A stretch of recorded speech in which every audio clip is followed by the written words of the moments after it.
City Council. Clerk, will you call the roll, please? All right, Peggy.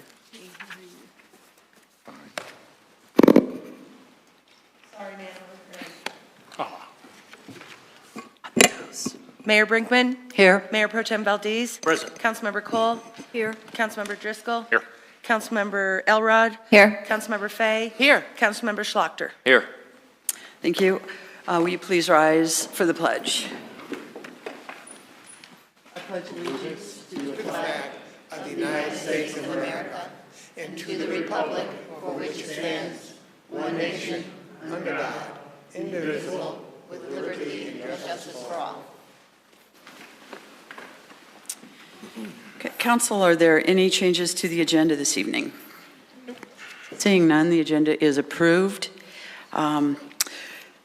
Public comment. This is an opportunity if you wish to address the City Council.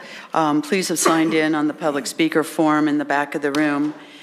Each speaker will be limited to 3 minutes. The City Council is not authorized by the Colorado Open Meetings Law to discuss, comment, or take action at the meeting on any issue raised by public comment that is not part of the agenda. The mayor may refer the matter to staff to obtain additional information and report back to the council as appropriate. Thank you. Pam Chadbourne.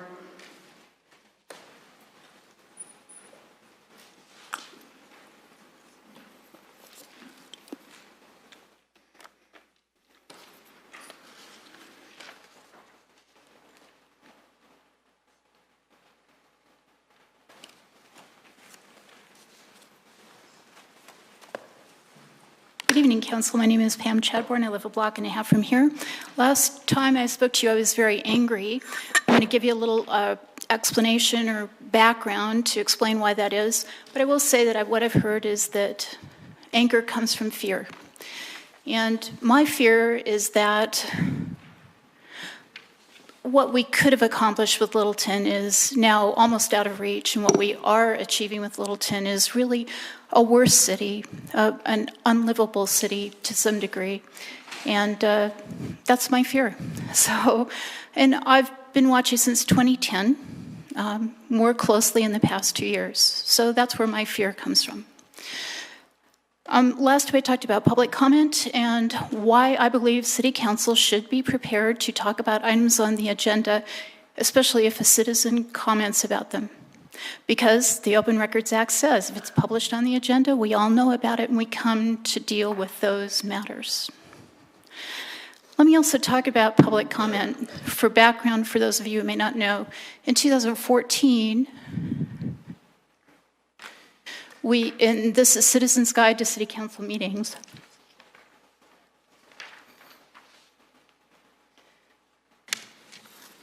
We had an opportunity for scheduled public presentations up to 10 minutes. And then unscheduled public appearances were up to 4 minutes. I'm going to say, in my opinion, unfortunately, Michael Penny was hired as city manager. And in 2016, you'll see that the opportunity for scheduled public appearances is gone.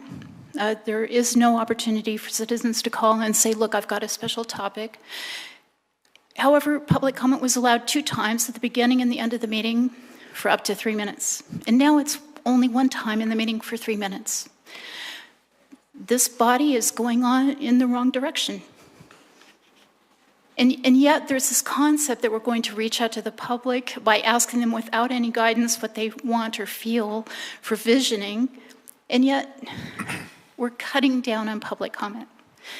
So that's where my disturbance comes from, and I hope that those of you who don't know the background will take it under consideration. The other thing I wanted to mention is positive. This is John Fielder's Best of Colorado. He's got 165 scenic things to see.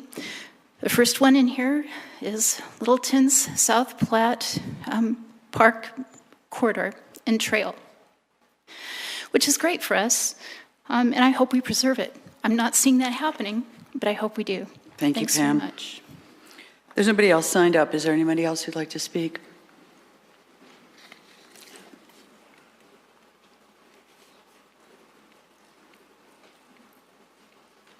Good evening, Council. Pat Cronenberger, 5796 South Lakeview Street. I was not able to be here when you all discussed the inclusion in the South Metro Fire Rescue, and wanted to say that I support the decision that you all made. For many, many years, City of Littleton residents enjoyed a very high level and very economical fire protection services and emergency services. And we did that in conjunction with very close partners, longtime partners, the Fire Protection District, Highlands Ranch Metro District. It is very unfortunate that those relationships and partnerships could not be sustained, and there's obviously a lot of reasons for that.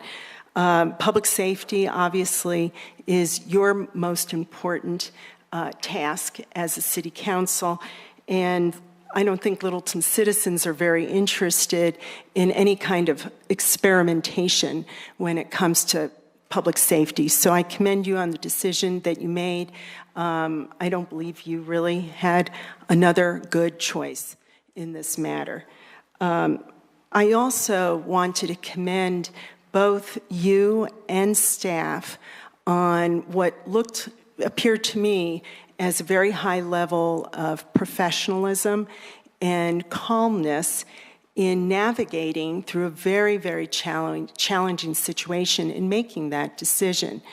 You did that, and you continue to deal with that, given the fact that you are dealing with many nitty, gritty, difficult challenges right now that you've inherited. Your platter, in my opinion, is overflowing, not the least of which is the financial sustainability of the city, the zoning code rewrite, infrastructure issues, and the long overdue comp plan update. I can't say that in the 35 years that I've lived in Littleton as a citizen on and off council that I've seen a period during which there is just so much to deal with that are big, big issues. So I just wanted to let you know that as a citizen, I deeply appreciate all the difficult things that you and staff are having to navigate at this point in time, and wish you the best for all of us. Thank you. Thanks, Beth. Is there anyone else who'd like to speak? Tina?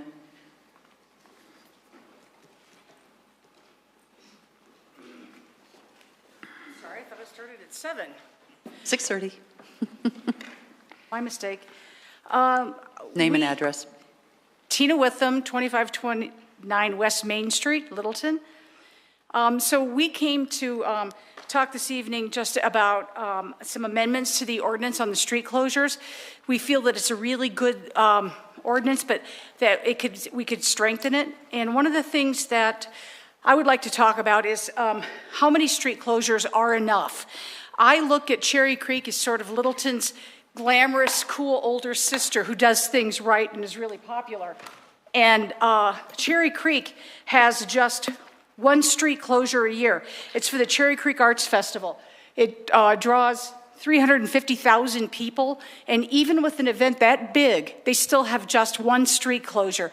Every other event that they have, and their Cherry Creek North website has a list of them, every other event that they have does not involve a street closure. So right now, downtown Littleton on Main Street has 3. We've got the bike race, we've got the block party, and Western Welcome Week. Those are fine. We've had them, especially Western Welcome Week. It's been there forever.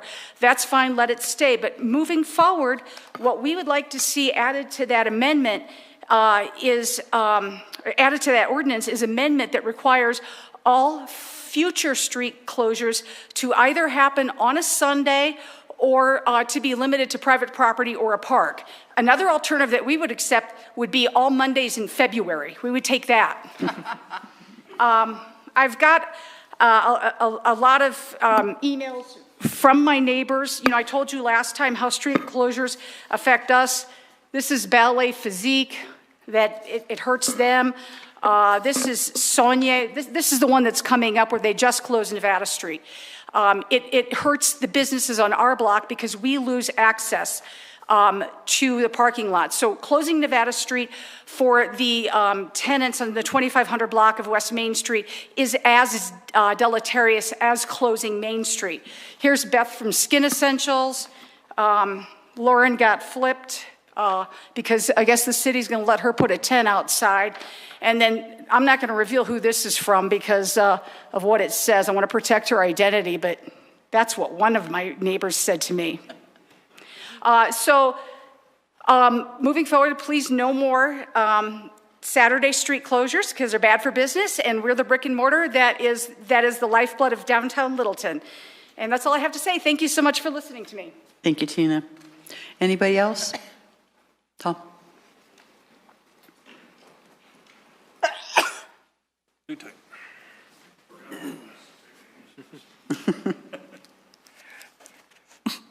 Thank you very much. Obviously, we're here to suggest some ideas. We understand you have a study session coming up, and hopefully we'll be discussing possibly some amendments to the street closure. There has been another one granted for the Big Wonderful on the 26th, and they will be closing just Nevada Street. And as Tina said, that hurts us, in particularly our block. What I would like to really see you strengthen is the petition format that's used to circulate and get approvals for special events and for street closures. I think that they should address the people who are affected. People 2 blocks up from Nevada have no effect on what is being done on Nevada as we're closing that particular street. No matter which street it is in the business district that is up for closure, we'd like to see that those people are the ones who are considered and surveyed. The other thing we'd like to suggest is that the survey be done by the city through an email to the people in the area, or a private party should be hired, as we have to do in order to get an alcohol license permit.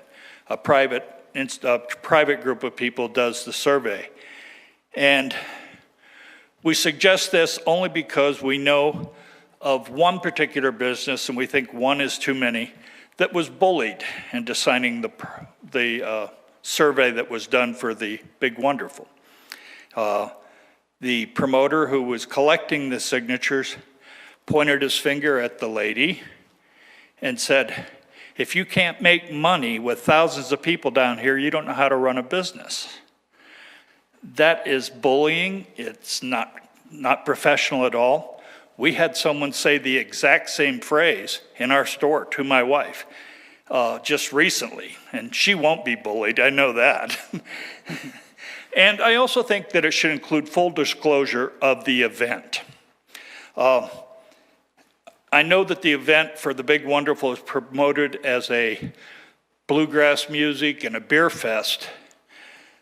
I'm not sure the restaurants would be happy that there are 7 food trucks involved in this. There's 2 jewelry people. There are 5 clothing people at this event. Each one of them are in direct competition with the brick and mortar in downtown Littleton. And we are there all the time. We would like you to support us. Just for the heck of it, on Saturday, we put out a survey of people shopping in our store. Do you come to downtown Littleton? Shop downtown Littleton. We had 37 signatures, 36 said no, they will not come to downtown to shop. Thank you. Thank you. Name and address for the record. I got it. You got it. You gave it. Is there anybody else who'd like to speak? Okay, seeing no one, we'll close public comment. Moving to the consent agenda. Consent agenda item, Resolution 22. It's a resolution approving an intergovernmental joint cooperation agreement and home consortium agreement between Arapahoe County and the City of Littleton relating to the conduct of Community Development Block Grant Program and the Home Investment Partnership Program. Resolution 23, is a resolution approving an intergovernmental agreement for collaborative transportation forum with the City of Aurora, the Town of Bennett, the Town of Bomar, the City of Centennial, the City of Cherry Hills Village, the Town of Columbine, Town of Deer Trail, City of Inglewood, Town of Foxfield, City of Glendale, City of Greenwood Village, City of Sheridan, and Arapahoe County. Resolution 24 is a resolution authorizing the approval of the 2017 Arapahoe County Community Development Block Grant Program Subgrantee Agreement for the Littleton Sidewalk Improvements Program. Resolution 25 is a resolution approving a Fourth Amendment to the agreement for RTD funding of local transportation services. Item ID 18168 is a motion to approve updating the protocols and standards of conduct and adopting the council's rules of engagement. Item F is ID 18155, which is approval of the May 1st, 2018 regular meeting minutes. I need a motion and a second, please. So moved. Second. Okay, we have a motion and a second by Councilmember Cole. Ready to vote? Peggy? They moved it. They moved it on you. The vote is 7 in favor. The motion carries unanimously. Yours. Okay, we have nothing under general business, so we'll move to our ordinances on second reading and public hearings. Our first ordinance is Ordinance 21. This is an ordinance on second reading to amend the Safeway Oak Brook Shopping Center General Plan Development Plan for Lot 7, Block 1.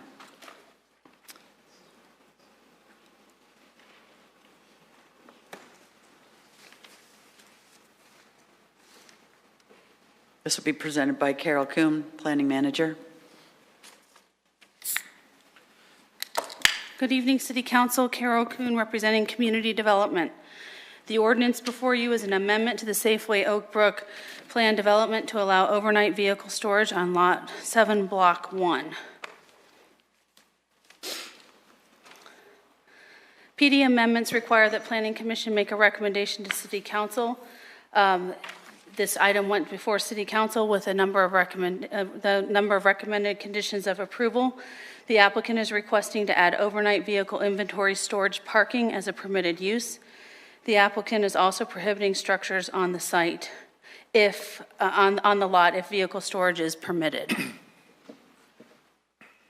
The site is located north and west of the intersection of East County Line and East Phillips Avenue on Lot 7, Block 1 of the Safeway Oak Brook Shopping Center. This is the zoning map indicating that the zoning is PDC. The area where the star is the location of the site. The applicant, Steve Moore with Commercial Building Services, has submitted an amendment to the Safeway Oak Brook Shopping Center General Plan Development Plan. This is the second amendment to the PD since 1983. The first amendment was approved in 1996. All other development standards were established by the original 1983 PD and the subsequent 1996 amendment.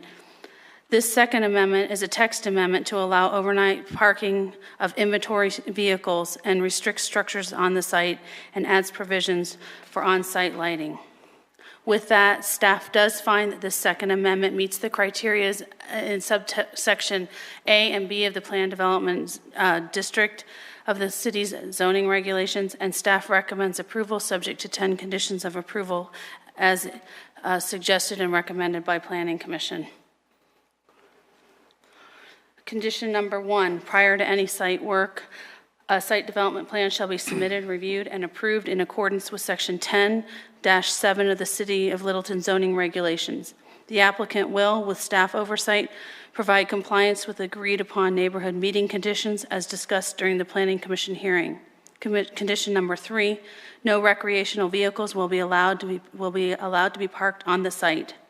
Lighting will be reduced to security levels from 9 p.m. to 6 a.m. Number 5, fences shall be repaired and shall be in conformance with the City of Littleton Code Section 10.4.3.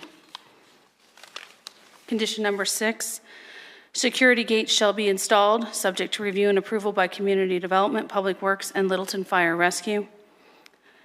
Open space and landscaping shall comply with the city's zoning regulations and shall be reviewed and approved with the site development plan. Number 8, no outdoor vehicle repair shall be conducted on Lot 7, Block 1. Number 9, No parking of large profile vehicles shall be permitted on the northwest to southeast boundary facing the residential homes. And condition number 10, no offloading of cars shall be permitted on East Phillips Avenue or in the parking lot. And with that, staff is available for any questions, and the applicant is here to make a presentation as well. Council, any questions? Councilmember Elrod. So one of the conditions was no large profile vehicles. Can you give some definition of what that might be? There was a concern that the site could be used for RV storage, and so they added, the Planning Commission during the hearing did recommend that they not be allowed to do any large profile vehicles, just standard vehicles. And there's even a condition in the neighborhood agreement that only sedans and smaller vehicles will be parked along the property edge nearest the homes, and then the larger vehicles will be more internal to the lot. Councilmember Valdez. Along that same line, on page 1 of the ordinance where it talks about on page 29, no recreational vehicles, are we just talking like the type that you would sleep in? I mean, a recreational vehicle can be many things. What is the definition of recreational vehicle? They were intending them to be RVs, like larger RVs. That's what RV stands for, is a recreational vehicle. So it's the large ones that people live in, camp in. Is a Jeep considered a recreational vehicle? No, it's like when you go to the RV places all along I-25 and buy an RV that you can spend the night in. Good enough, thank you. Any other questions? Yeah, so that Councilmember Cole. means a vehicle that's self-propelled as opposed to one that a huge one that you attach to the back of your pickup? You mean like a pop-up camper? No, I'm meaning big. I mean, there are some trailers that Right. get towed. This is like for a motorized vehicle, so it would have an engine motor in it. The Ford, this is for the Ford dealership, courtesy Ford, or I'm sorry, AutoNation Ford, my bad, I'm old, I've been seeing this for a long time on that corner. They intend this to be for, the concern was that they would park the big trucks and RVs there, and they don't even sell RVs. So the concern, that was just a condition that was added to ensure that the larger vehicles, they wanted the lower profile vehicles to be stored there so that it could be screened. It gets harder and harder to screen a big truck or an RV or a trailer, or the screening materials you would have to screen one of those would be, 10, 12 feet tall. So. Okay, well, I'm thinking, for example, the thing was about 6 weeks ago in my block. Somebody had the biggest darn comfortable travel trailer parked for about a week. I'm thinking they must have been visiting somebody on the block, but I don't think we would want that parked there. I mean, it's has its own self-contained motor, but it was huge. So this is for the use of AutoNation, and it's for the storage of their inventory stock. So it's not, and I don't believe AutoNation Ford sells giant trailers, but it would be categorized as anything larger than a pickup truck or a vehicle. If you would like to add an additional condition of approval or clarify, that's completely up to the purview of City Council. I may not just be understanding. I was thinking potentially that someone could, not with permission necessarily, park one of the things I just said in that area. So they're going to have security gates. That was one of the conditions of approval. The gates do need to meet the fire district regulations so that they would have a Knox box or some sort of something on it so that they could get in. Nobody's just going to be dumping their vehicles here and leaving them there. Okay. Any other questions for staff? Thank you. Now we have a presentation from the applicant. David Spratland, Commercial Building Services, 7561 South Grant Street, Littleton, Colorado. First of all, I want to thank Carol for a great job on presenting the brief history and some of the conditions from our Planning Commission meeting to Mayor and Council members. So thank you very much for hearing us on this matter. Really what I want to speak about is what we went through with the community process of actually having some neighborhood meetings to get some feedback from them. So even though some of this isn't part of, per se, the amendment, it will be incorporated into the site development plan. And so we had some great meetings with them to find out some of the things that past ownership never lived up to on their agreements that the new owner wasn't aware of at the time. So when the general manager was aware of that, we rectified a lot of those situations. They repaired lot lights that were broken. They repaired some of the fences that were in disarray, replaced an entire fence that was beyond repair. They also cleaned up just general landscaping and, of course, looking at security, incorporating some signage into there and gates for the future with those lock boxes, once we get approval from, of course, Fire and Community Works. Also with that process, we also got some great input on how they would like to see circulation through this lot when we get to the site development plan process. So if you looked at some of the sketches, one of the opportunities there was to direct traffic so when they back out of lots or back out of parking spaces, there isn't lights shining into their backyard. So we've rearranged the drive aisles, we rearranged the parking to minimize that as much as possible for this situation. And again, this is for fleet vehicle storage, so there's no intent for trailers or RVs of any sort in that matter. Right now, it is open parking lot where employees are parking during the day, so there's a lot of influx and outflux throughout that day, where this will actually minimize a lot of the traffic back and forth to that lot. As well as it will maintain a lot of the aspects, since it will be fleet storage, there will be security there, there'll be increased scrutiny on some of the landscaping and debris, as well as the lighting, signage, and security. So to that, I just want to say thank you for hearing us on this and open if there's any questions you might have. Thank you. Council, any questions? Kyle? Where were the employees that currently park there park in the future? So we're basically swapping lots. So there was an area, their existing dealership facility, where they were parking some of their overflow inventory for the fleet storage. And so they're going to swap those to keep the employees closer to the facility, which is actually a much more safe environment for them to walk back if it's late at night or after hours than going off site to be on premises.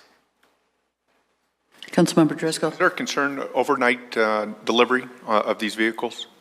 There will be no overnight delivery, per, I believe the municipal code and zoning code limits and prohibits that on public streets. So it would all happen on the actual facility, the dealership facility. Gotcha. Any other questions? Councilmember Valdez. And is the applicant the owner of the property also? Because I see that the owner is actually in Florida. Yes. Yes. That's AutoNation is headquartered out of Florida. Okay, thank you. So they do own the property. Mm-hmm. Thank you. Councilmember Elrod? No? Okay, thank you very much. Thank you very much for your, thanks. Okay, this is a public hearing, so we will open the hearing. It is 6:57. We have one person signed up to speak, Pam Chadbourne.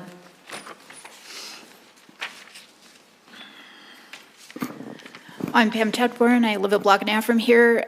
This is a missed opportunity from my point of view, Council. And I don't have my reference with me. I took it to Planning Commission and don't have it tonight.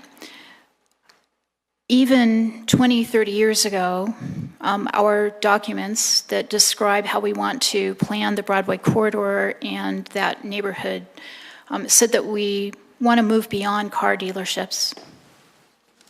And here it is, 2017, and we're enabling a wider use, a more entrenched use of this area that is actually not even, it's adjacent to a large residential area and a commercial shopping strip, and we're using it for car storage. That is not the best and highest use of land in Littleton. I could say that's my opinion, but our documents say that. So why are we letting this proceed? The previous speaker in public comment has happened in the past and what might happen in the future if we don't change certain things, like the height of B2. Council had the opportunity to limit B2 height and failed to do it. Council has the opportunity to ask staff to look at sites like this and the use of districts like this.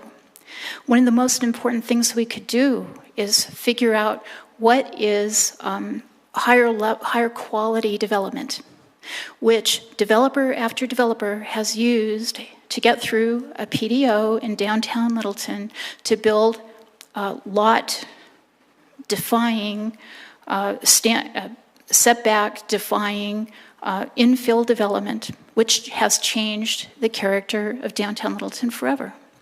There are things we should be doing and we're not doing those. And this is one of those. So, council, car storage is not what Littleton should be doing with its land. I'm sorry that we're missing this opportunity. Thanks. However, the conditions are very important. Commendations to staff and the community for coming out and pointing out what those are and for adding those conditions to this. And please put the conditions in. It turns out that the new owner put them in. As long as this is pending, you need the conditions in this so that the new owner continues to meet those conditions. Thanks. Thank you, Pam. Is there anybody else who'd like to speak? Seeing no one, will close the public hearing at 7:01. Councilor, is there any additional questions for staff or the applicant? Seeing none, I'd need a motion, please. I move to approve the ordinance on second reading to amend the Safeway Oakbrook Shopping Center General Plan Development Plan for Lot 7, including the 10 conditions recommended by Planning Commission. Second. Okay, we have a motion and a second. Any discussion?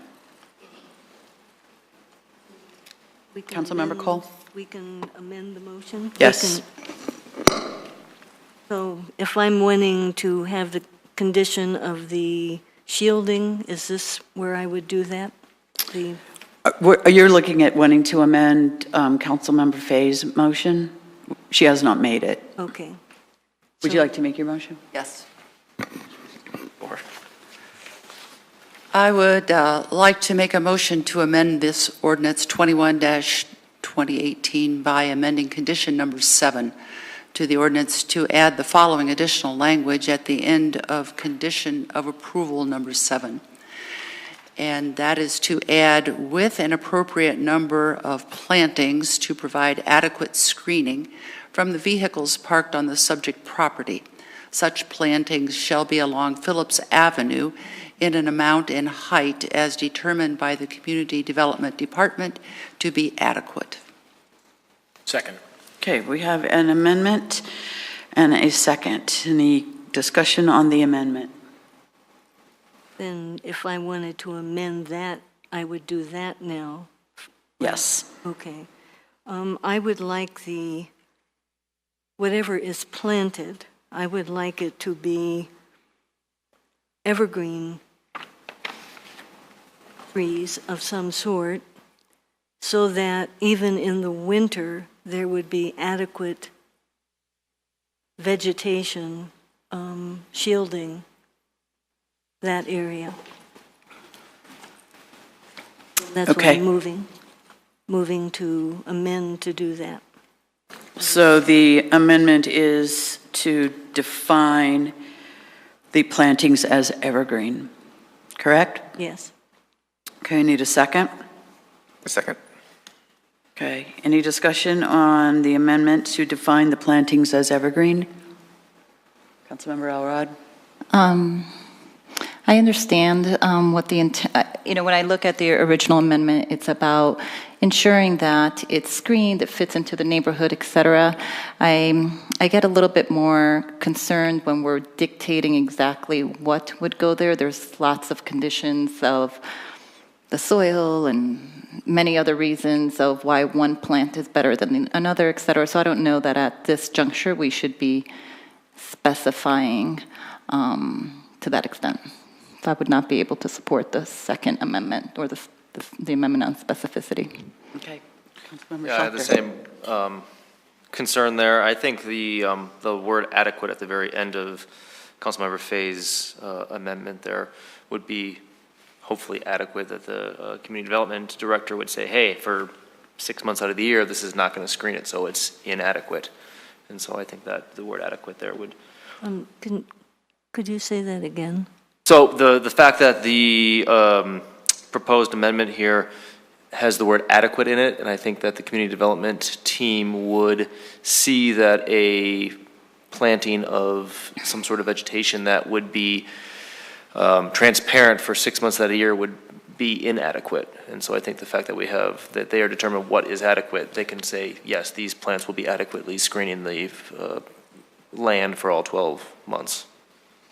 Any other questions or comments? So I can speak back to that. Mm-hmm. I can't see that an awful lot of things that could get planted there will necessarily really do effective screening, and particularly at certain times of the year.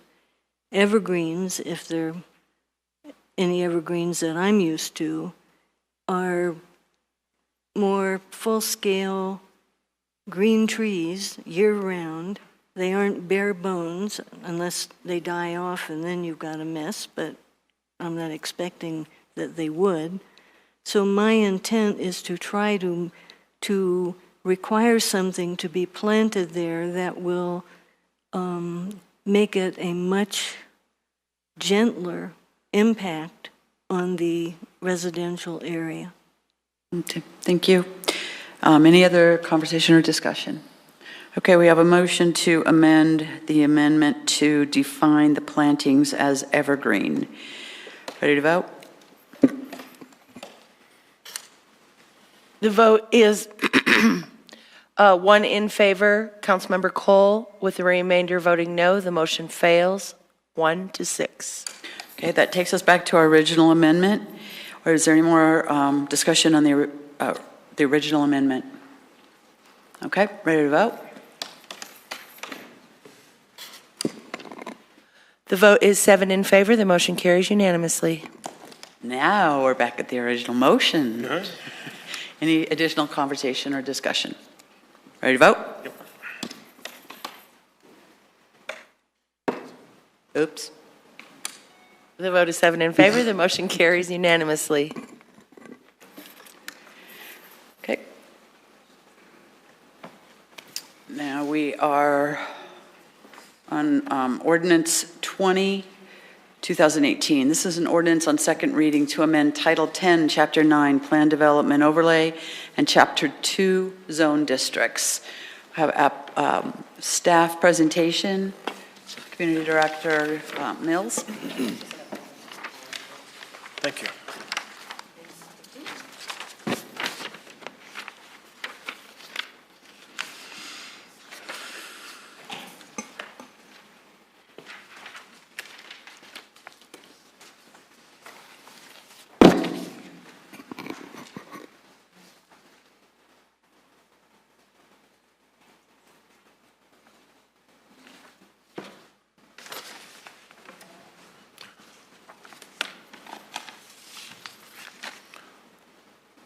We're losing our audience, Jocelyn. I brought my glasses. Apparently I need them.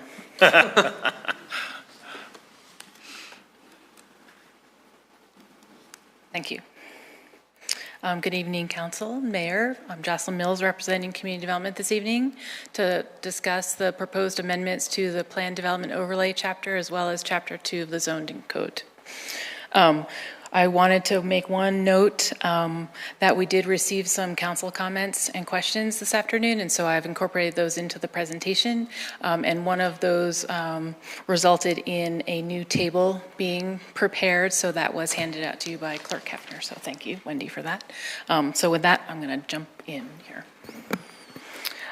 First, just a quick snapshot of what is a PDO and what is it not.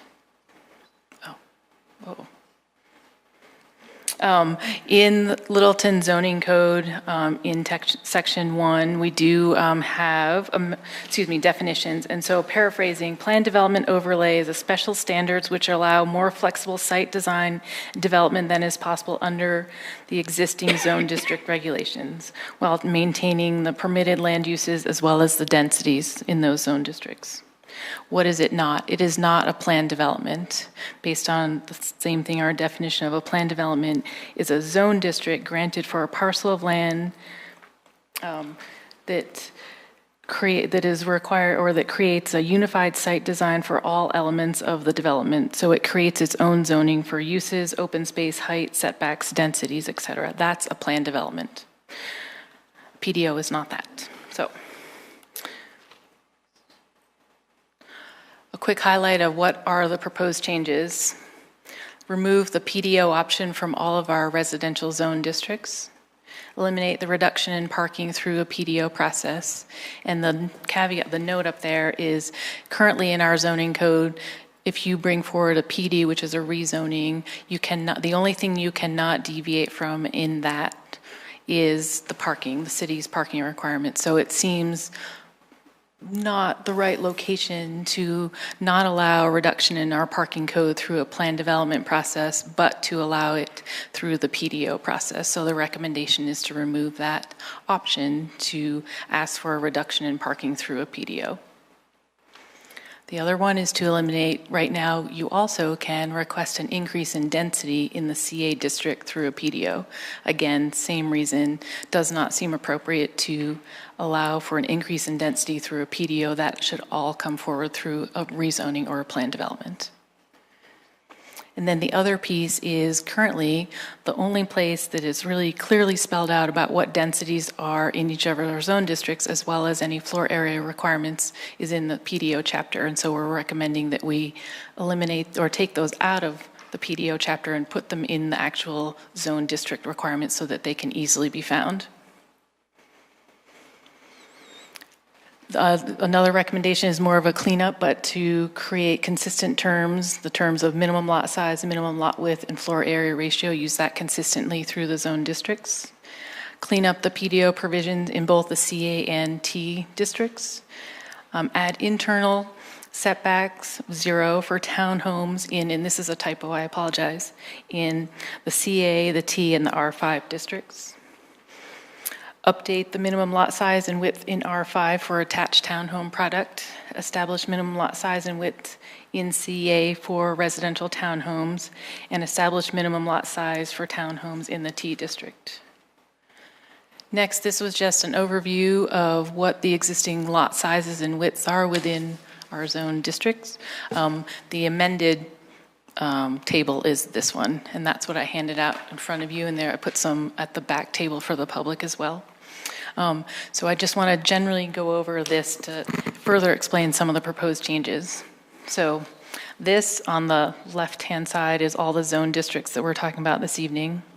The first category is called minimum lot sizes in square feet. That's the existing code today of what we call out for minimum lot sizes in all of our districts, again, that we're talking about. The next column is minimum lot widths. Again, existing lot widths in all of our code today.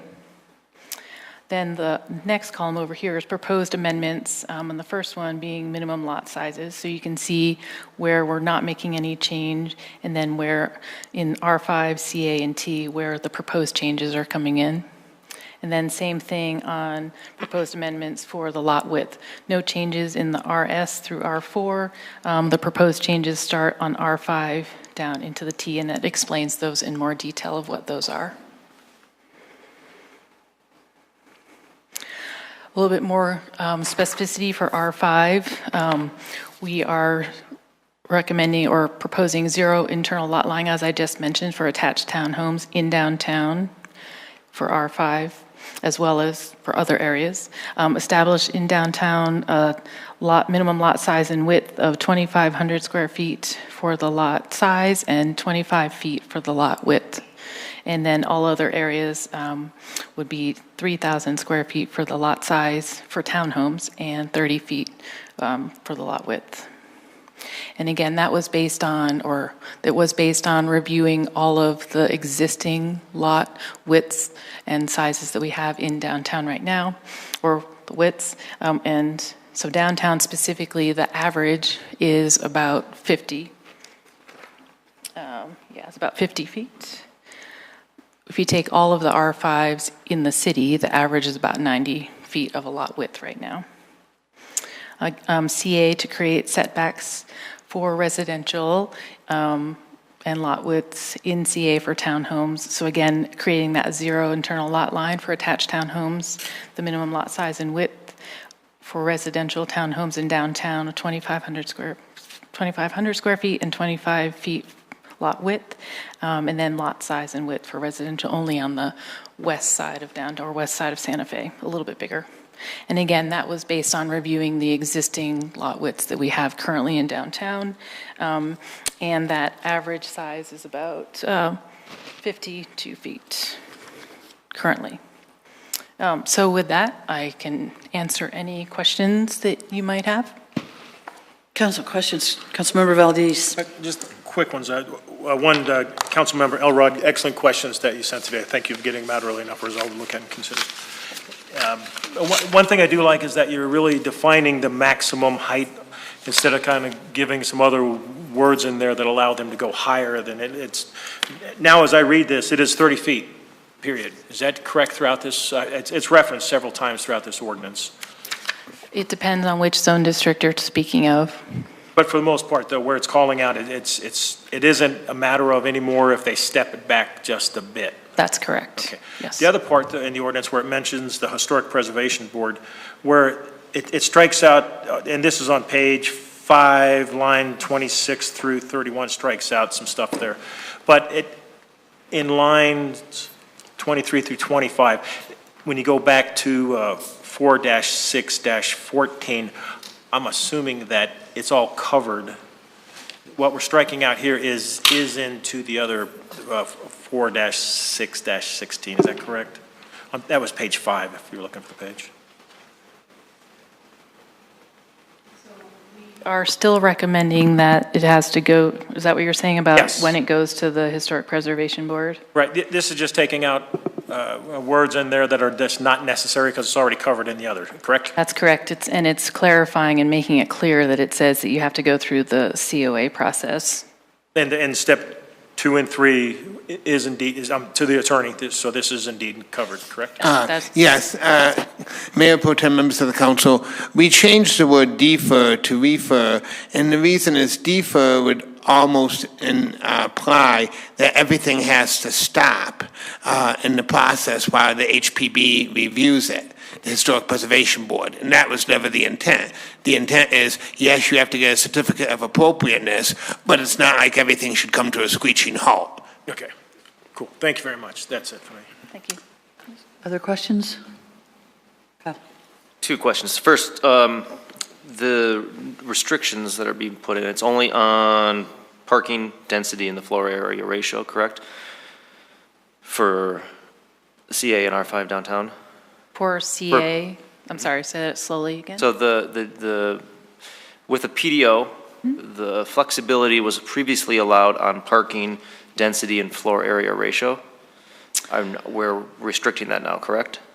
It depends on where you're talking. So currently, anywhere that a PDO is allowed, we do allow you to reduce or request a reduction in parking. So the proposal is to eliminate that 100% anywhere. Okay. Through a PDO So yeah, I was saying that's new. Yeah. So that part's new.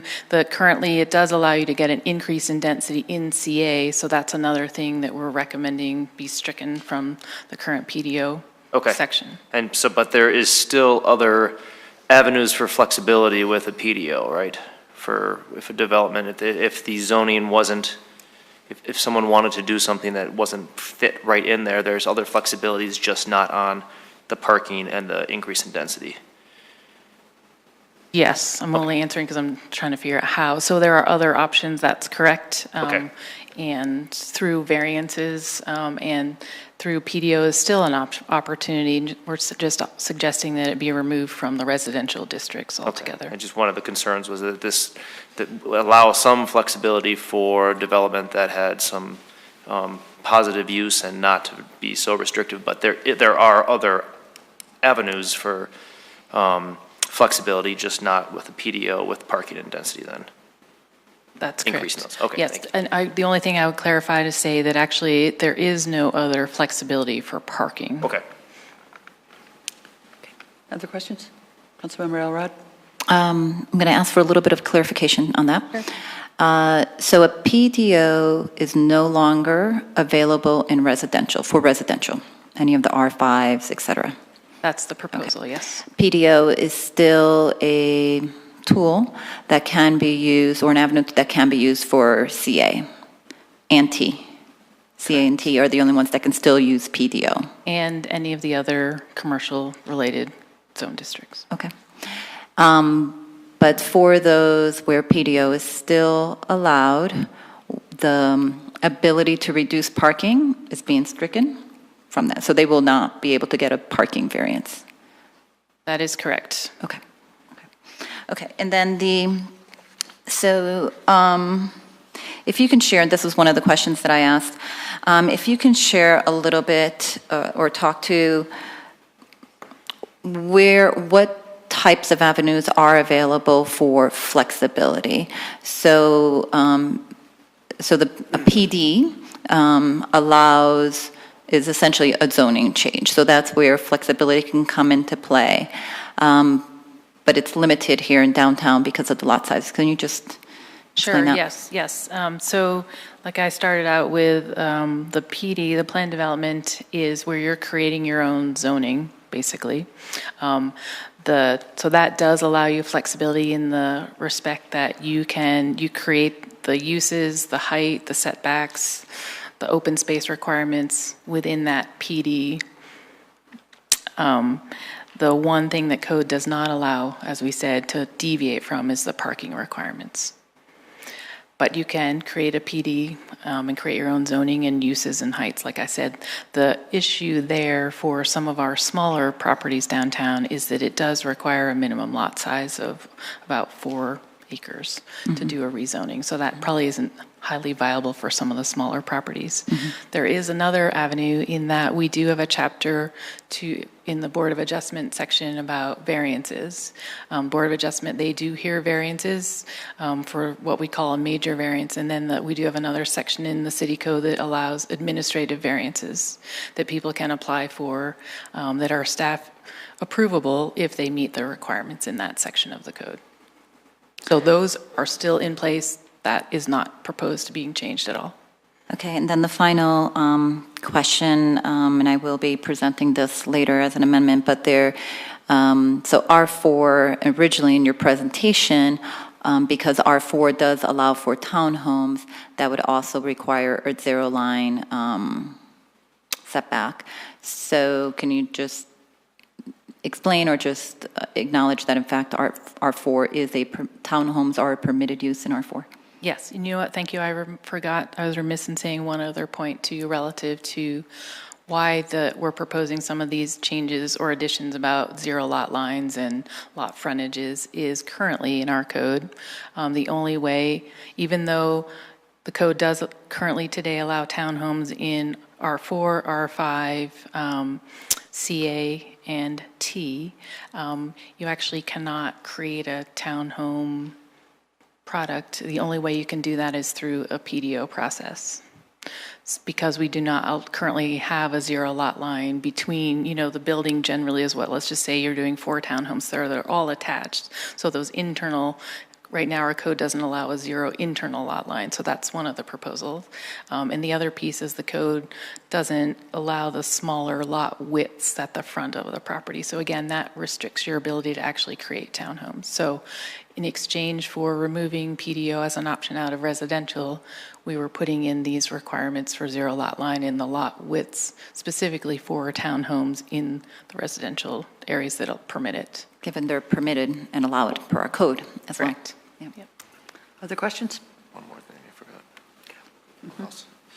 One thing I forgot to mention, I brought up in the study session, and considering that there's quite confusion between a PDO and PD, it's still the plan to change the name of a PDO to something different. Yes, we still have that on the list. Just wanted The to idea confirm that's is, still there. okay, yep, fair enough. Okay, any other questions? Thank you. So this is a public hearing. I will open the hearing at 7:24. We have one person signed up, Pam Chadbourne.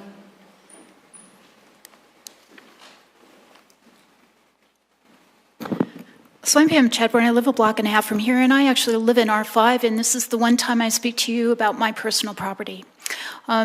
Stu is here, and he represents sale of the property adjacent to me, and there's another property next to me that's under consideration for redevelopment. I'm going to say in R5, the best and highest use to me for the city is not residential, because where it is gets traffic noise from Santa Fe to a large degree. And when the Essex House is redeveloped, it's going to be commercial too. So to put townhomes in that area is something that you would never do if you were going to design a healthy city, especially not expensive townhomes. This is not where you would put them, and that is what community development should have as its passion. To look at land use in these areas and figure out what are good adjacent uses. Now, City Council considered this 4 or 5 years ago, and I commended you, Mayor Brinkman, at the time. You are the only person who, for R5, considered anything other than a medical dental use. And that's what should be considered here, not putting or cramming more dense development in R5. It's the wrong land use for this area. And that's just fundamental because of the adjacent uses, and that's how we should design land use in the city. And that's what should be the passion of Planning Commission and City Council and community development. Not responding to developers who want to build more residential densely wherever they can find it in a city that's vulnerable to this kind of thing. So this is a major mistake. It should not be done, and it's because of the adjacent land use. I also think it's wrong for personal property rights. Code should defend those of us who own the property now. Now, I commend the intention of this, but the results of it are not good. I think, and I think I've pointed that out and why. So I don't think that I'm going to prevail here. I don't think this was brought to the owners in R5, and the ones who are there who know about it probably have given in long ago. And it's unfortunate. Again, this is a missed opportunity for the city to do the right thing in the right areas for the right reasons. It's going to impact me badly, I think, and I don't expect you to do anything because of that. But this is not the right thing to do. Thanks very much. Thank you, Pam. We have no one else signed up, but is there anyone who would like to speak? Paul?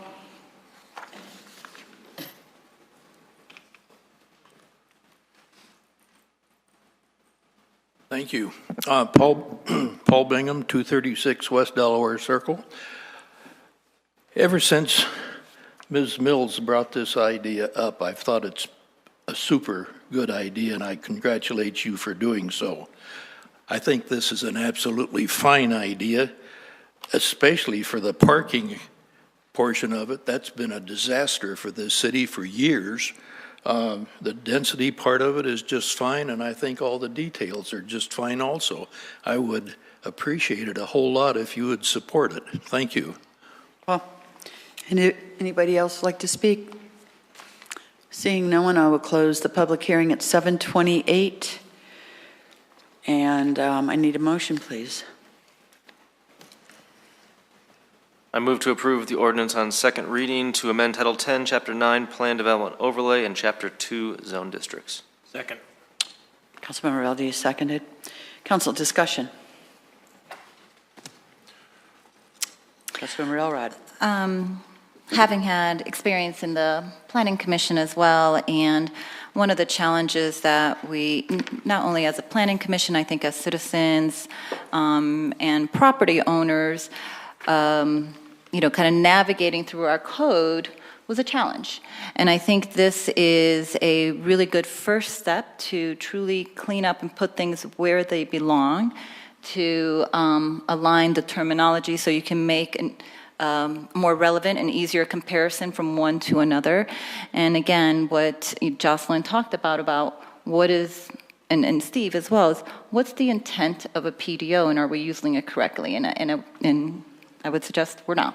And I think that's exactly why we're seeing this now.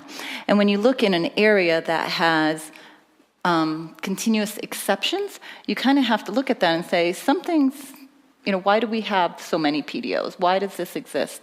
And, kind of one of the things that came to light as well in reviewing this is we say, and this is the point of the townhomes, we say they're permitted and allowed, but we never, but we didn't, we forced it to go into a PDO process to actually do what's permitted and allowed. So it just didn't seem right or correct, to be quite honest with you. So I think this is a really great step forward. I too, like Paul, when I heard this, I was like, oh, thank God, thank you. So I really appreciate the work that went into this. I know that there's still much more to do, not only here, but in other areas of our code, and I look forward to that. Councilmember Valdez. What this does do, and I'm pretty happy about it, it does define some of the height or limit some of the height from growing, being higher than what we want in certain areas, no doubt. So I'm really pleased with that. You addressed that. Thanks a lot. The other part is that it's removing the parking, what is it, the incentive to reduce parking if you do something else. That's one thing that we've been doing for years, and I'm glad to see that we're going to remove that. And as I understand, it's going to be across the board as far as that goes. So I think with those in mind alone, I can find good reason to support this. Any other comments? I have an amendment, if Yes. we're ready for the amendment. Ready. Okay.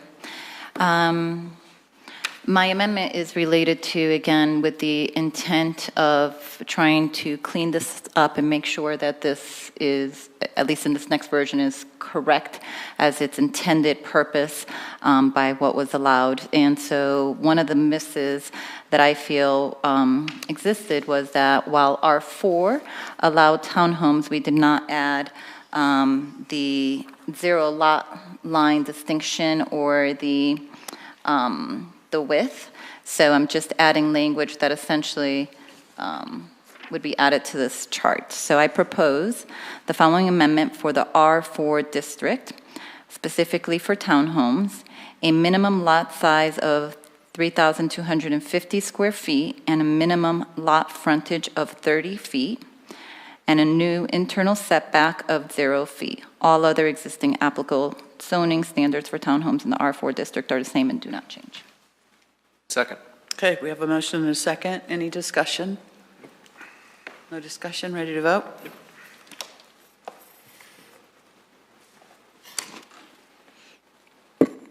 Thank you. The vote is 7 in favor. The motion carries unanimously. Back to the original motion. Any additional conversation on that? Ready to vote? The vote is 7 in favor. The motion carries unanimously. Okay, that takes us to comments and reports. City Manager? Mayor, no report. Okay, we'll start with That was pretty exciting the way you Councilmember put it Elrod. even. Attorney go first. City Attorney? No. Okay. Oh, City Attorney, I'm sorry. Mayor, Council, I have no report other than that which is included in your packet, which was pertaining to some citizen comments received at the prior meeting. Yes, and I like that, by the way. I like we did it that way. Yeah. Mayor, Council, that will become a regular practice. Great. Councilmember Elrod. Let's see. I sent out an invite for the Right Step organization. It's a little horse ranch off of Mineral. I don't know if anyone knows where it is, but it's that little dirt road that goes along Santa Fe. There's a little ranch out back there, and they do essentially equine therapy for people, different support. So I extended an invite for to this Saturday to get to know them. Unfortunately, I cannot go, but that invite was extended to all of council, so forwarding that to you guys. And just wanted to say thanks for on the consent agenda regarding the transportation forum for moving that forward. Arapahoe County is the one that is kind of ahead of the game on that from Dr. Cog perspective and getting ready for the TIP process. So this was an important step that all of the jurisdictions needed to approve and follow so that we can begin to get our proposals ready for this year. So thank you for that. Thank you. Councilmember Fay. I would like to comment on the ordinance we had on second read tonight with the Safeway Shopping Center. That was a lovely process the way that citizen comment was accepted by the developer, and then it was incorporated by the Community Development Department and by the Planning Commission and brought to us. And then we added one small thing with the shrubbery, and everybody's happy all the way around. So, yay us. Councilmember Schlechter? Just one thing, I just wanted to acknowledge that today is Peace Officers Memorial and Police Week. It's an observance that pays tribute to the local, state, and federal peace officers who have died or have been disabled in the line of duty. So I just wanted to acknowledge our peace officers. Thank you. Councilmember Valdez. Yes, at our last regular meeting, Councilmember Elrod had mentioned the crabapple routes we have in the city of Littleton. But I think it was the week after you did that, the Littleton Independent did a nice article just on that very thing. And it pointed out Larry Borger, who's keeping that going, and how it was started by Vaughn Gardenier, both of which are my neighbors. Vaughn has since passed away, but Larry is still, he's dedicated to making Vaughn's dream stay alive. And if you notice, there's a lot of apple trees around the city of Littleton, and we could use some more, I think, now. But that was it. So thanks for pointing that out, and thanks to Littleton Independent for writing a decent article on it. Councilmember Driscoll. Yes, I last week attended the Lift Board meeting. Be on the lookout for an updated website for that. You'll find that in littletongov.org, but they're working hard to put some structure around urban renewal and even looking at potentially hiring an attorney. Councilmember Cole. Three things in response to Pam Jadburn's comment about more opportunity for public comment and so forth. I think I've said this before. Citizens can email us a book length of anything, or somewhere in between a book and a page or whatever. It gives us a lot more opportunity to carefully think through, I think, the ideas that people share that are very complex.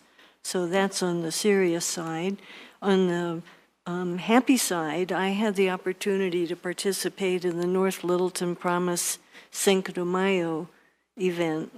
I usually help with that. At least they usually ask me, so I guess I'm okay coming back each year.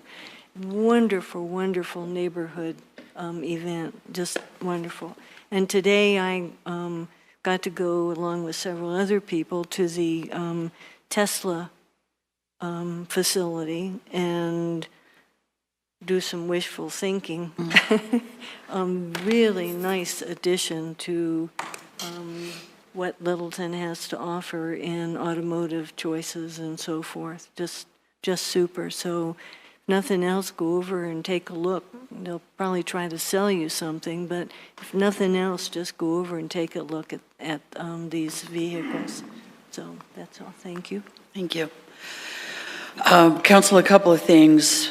It's our procedure that if there's potential for an opportunity to bring something to council that may require some additional staff time, that the council would make a determination as to whether they wanted to proceed with that, and so it would need a majority of council to agree to having staff execute a little bit more work than maybe a quick something, which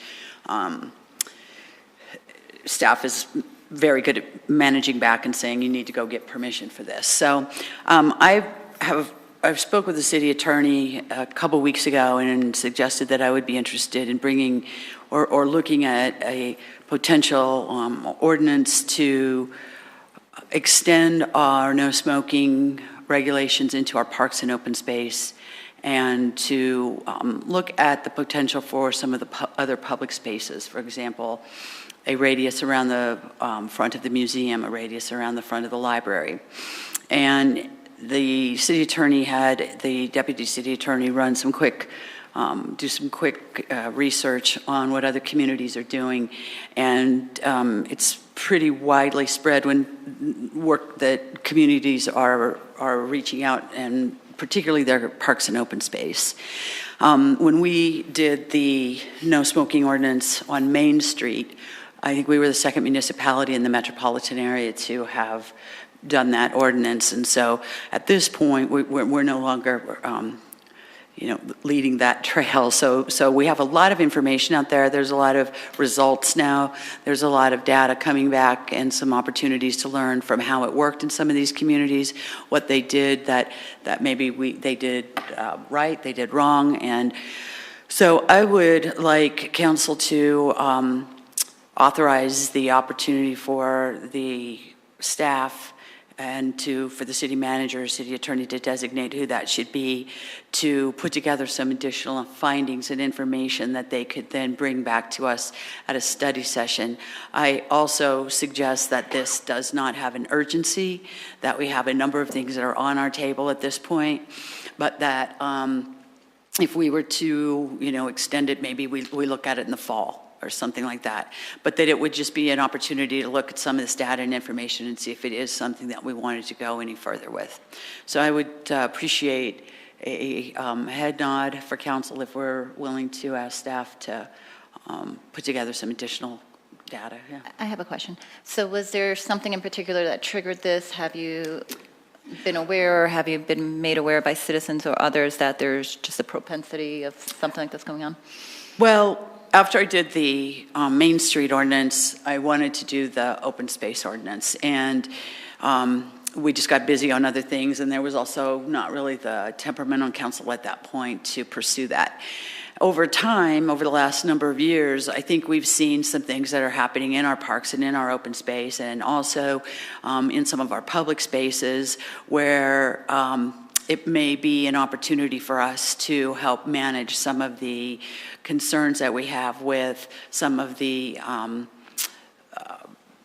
homelessness that's around and those types of things. I think that I have had, I would say over the last 6 months, in excess of over a dozen phone calls from people particularly concerned about being able to enter and exit Bemis Library, and that they're feeling, they're encountering a number of issues with feeling uncomfortable, and it's commenting on the smoking, and that they would prefer to not have to walk through a cloud of smoke. I've also received a number of calls from people that have used the trails, and they're finding a great deal of debris left from smoking, and it's concerning them because of fire danger. So I don't think that there's any one thing, but I think it may be something that other cities, of course, are being are acting on it, and I think a lot of it is generated by some of the new things that we're seeing coming involving in our cities. And I think we have an obligation to protect our public spaces and our public places. And this would just be an opportunity to take a look at that. And what would that look like? And is it something that we want to do or not? But right now, we don't know enough. So I have a question for the attorney. So what is our ordinance on buildings now? What is it, just like 20 feet, 25 feet? There's both ordinance and state law, and I think the difference would be like right now you can't smoke, I believe it's 25 feet outside an entrance, but what you're finding in a lot of communities, particularly around public buildings, is that they would designate the whole parking lot as a no smoking zone because of the secondhand smoke. There are many cities that designate either all or part of their parks, like Ramadas and gathering areas, as no smoking because of the secondhand smoke.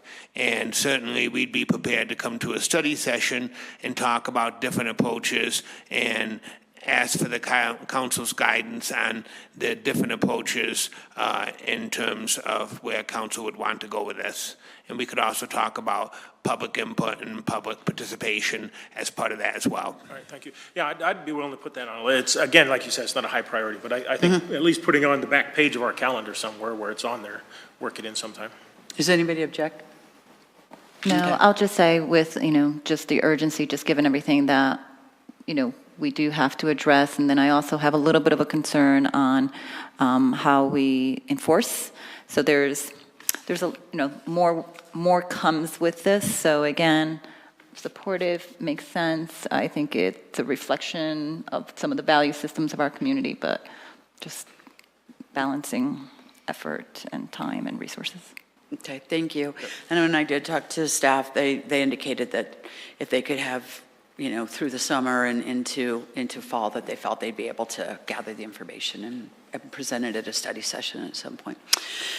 I wanted to remind council and to remind the public that next week we start our meet, eat, and greets. And so we will be at Kettering Park at 4 o'clock, and that'll go from 4 to 6, and we'll come back here for our meeting, our study session. So we hope everybody will come out and join us. Hopefully the weather will hold, and we'll have a good time out there. And then I just wanted to close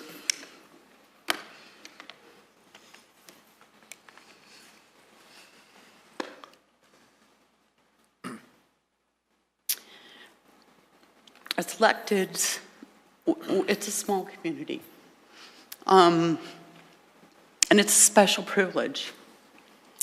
And we create relationships with each other and with other electeds in other communities. And we have a fraternity. And it's privilege, and it's something that I think those of you that are new to council will really grow to love. And myself, I have grown to very much appreciate my colleagues. And I'm sorry I can't hold it together tonight.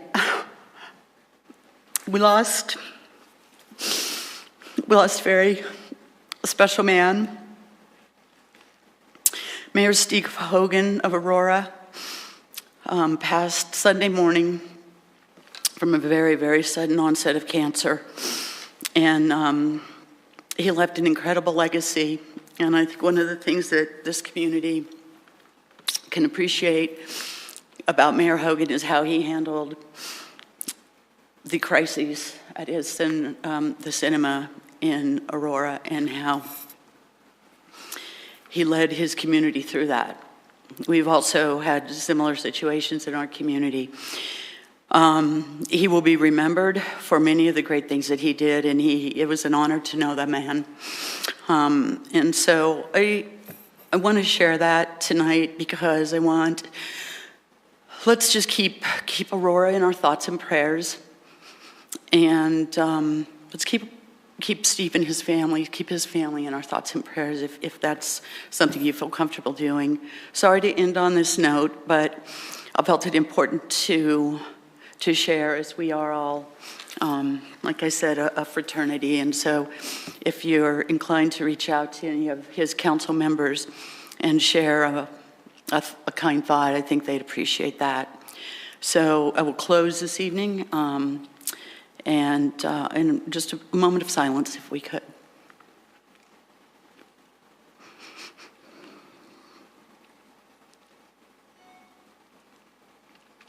Thank you very much. We're adjourned.